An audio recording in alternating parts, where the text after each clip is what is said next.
Love you काजल। अब होई ना सुन लो डेटिंग हो, केहू और से कॉलो सेटिंग हो।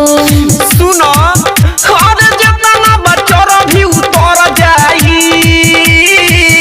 जनमन, अरे अपन तेरे से सच्चा मोहब्बत करता है और तुम मुझे छोड़कर जाने की बात करती है। और रुक जा वरना मैं मर जाएगा। भगला की ना रछौड़ी सा राफ पर जाई, रछौड़ी सा राफ पर जाई। तूरा बेजे लहिका के दिलावा तो सुन तोरा बाप पर जाई। तूरा बेजे लहिका के दिलावा तो सुन तोरा बाप पर जाई।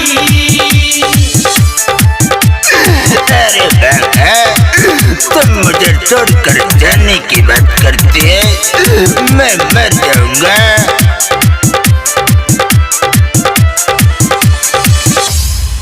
हे दीवाना के दिल जे दुखाइबू, सुन कबो न खुश रह पाइबू।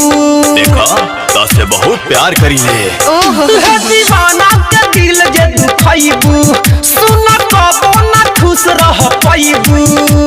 कबो ना और पानी सब देहिया के गोर जाई। आओ ललिता, मैं तेरे गोरे गोरे हाथों से हर हर पपीता छिलकर खाना चाहता था, लेकिन तुम मुझे छोड़कर जा रही है। आओ मैं मर जाऊंगा। आए आई लव यू ललिता।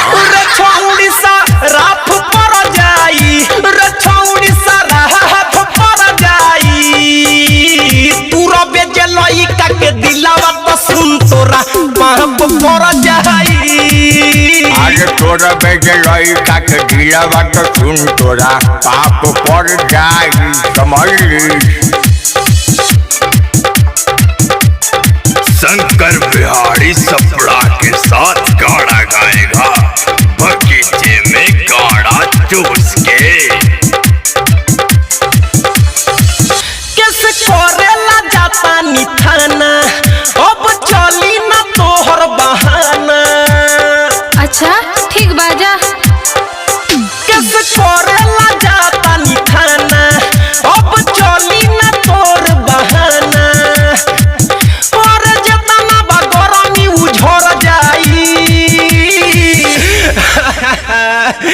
ए लालू चाचा तू कुछ कौन हो? भाई और बहनों, जो लाल फ्रॉक वाली लड़की जा रही है, मेरे प्रिय दोस्त के दिल तोड़कर जा रही है। बताइए इसे मार दिया जाए कि छोड़ दिया जाए?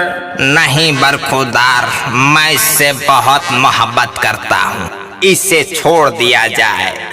अरे साला हम करनी कितना करेली रे। रछौड़ी सा राफ पर जाई, रछौड़ी सा राफ पर जाई। तूरा बेजे लइका के दिलावा तो सुन तोरा बाप पर जाई। तूरा बेजे लइका के दिलावा तो सुन तोरा पिलावा पर जाई। हता हता अच्छा है।